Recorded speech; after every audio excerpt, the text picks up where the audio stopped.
ಇನ್ನು ಪ್ರಜ್ವಲ್ ರೇವಣ್ಣ ಅಶ್ಲೀಲ video viral ಪ್ರಕರಣಕ್ಕೆ ಸಂಬಂಧಪಟ್ಟಂತೆ ಎಸ್ಐಟಿ ತನಿಖೆಯ ಬಳಿಕ ಸ್ಫೋಟಕ ಅಂಶಗಳು ಒಂದೊಂದಾಗಿ ಬಯಲಾಗ್ತಾ ಇವೆ. ಜೆಡಿಎಸ್ ಕಾರ್ಯಕರ್ತರನ್ನೇ ಆರೋಪಿಗಳಾಗಿಸಿ ಎಸ್ಐಟಿ ತನಿಖೆ ಮಾಡಿದೆ ಅನ್ನುವಂಥದ್ದು ಈಗ ಬಹಿರಂಗವಾಗಿರುವಂತಹ ಕೆಲವೊಂದಷ್ಟು ವಿಚಾರಗಳು. ನೋಡಿ, ಜೆಡಿಎಸ್ನ ಕಟ್ಟರ್ ಕಾರ್ಯಕರ್ತರ ಹೆಸರುಗಳೇ ಉಲ್ಲೇಖ ಆಗಿದೆ ಇದರಲ್ಲಿ. ಅಂದ್ರೆ ನಿಜಕ್ಕೂ ಇವರೆಲ್ಲರೂ ಇದರಲ್ಲಿ ಶಾಮೀಲಾಗಿದ್ದಾರಾ ಅಥವಾ ಇವರನ್ನ ಜಸ್ಟ್ ಬೇಕು ಅಂತ ಹೇಳಿ ಹೆಸರುಗಳನ್ನ ಸೇರಿಸಿದಾರಾ ಅನ್ನುವಂಥದ್ದು ಈಗಿರುವಂತಹ ಪ್ರಶ್ನೆ.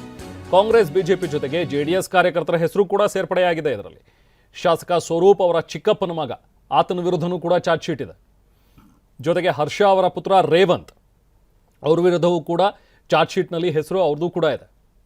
ರೇವಂತ್ ಸ್ನೇಹಿತ ತೇಜಸ್, ಭವಾನಿ ರೇವಣ್ಣ ಆಪ್ತ ಹರೀಶ್, ಜೆಡಿಎಸ್ ಕಾರ್ಯಕರ್ತ ಭುವನಹಳ್ಳಿಯ ವಸಂತ್ ಕುಮಾರ್, ಬಾಲಸುಬ್ರಹ್ಮಣ್ಯ, ಜಯಸೂರ್ಯ ಸೇರಿದಂತೆ 7 ಜನರ ಹೆಸರು ಉಲ್ಲೇಖ ಆಗಿದೆ. ಸೊ ಇದು ಜೆಡಿಎಸ್ನಲ್ಲಿ ಈಗ ತಲ್ಲಣ ಮೂಡಿಸಿದ ಎಸ್ಐಟಿಯ ಚಾರ್ಜ್ ಶೀಟ್. ಯಾಕಂದರೆ ಪ್ರಜ್ವಲ್ ರೇವಣ್ಣ ಅವರನ್ನು ಹಣಿಯೋದಕ್ಕೆ ಅವರ ಪಕ್ಷದಲ್ಲೇ ಪ್ಲಾನಿಂಗ್ ನಡೀತಾ ಹಾಗಾದ್ರೆ ಅನ್ನುವಂಥದ್ದು ಇರುವಂಥ ಪ್ರಶ್ನೆ.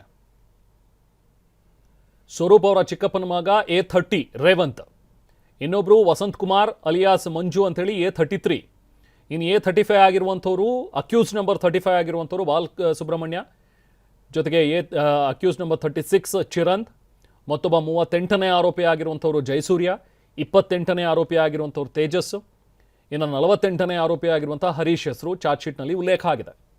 ಜೆಡಿಎಸ್ ಕಾರ್ಯಕರ್ತರ ಹೆಸರು ಉಲ್ಲೇಖ ಆಗಿರುವಂಥದ್ದು ಈಗ ಅಚ್ಚರಿ ಮೂಡಿಸಿದೆ. ಯಾವಾಗ ಪ್ರಜ್ವಲ್ ರೇವಣ್ಣ ಪ್ರಕರಣ ಬಯಲಿಗೆ ಬಂತೋ ಆಗ ಕಾಂಗ್ರೆಸ್ನವರು ಅಥವಾ ಬಿಜೆಪಿಯವರು ಸೇರ್ಕೊಂಡಿದ್ದೇನೋ ಮಾಡ್ತಾ ಇದ್ದಾರೆ ಅನ್ನುವಂಥದ್ರ ಬಗ್ಗೆ ಸಾಕಷ್ಟು ಗುಲ್ಲೆದ್ದಿತ್ತು. ಬಟ್ ಈಗ ನೋಡಿದ್ರೆ 7 ಜನ ಜೆಡಿಎಸ್ನ ಕಾರ್ಯಕರ್ತರೇ ಇದ್ದಾರೆ ಇದರಲ್ಲಿ.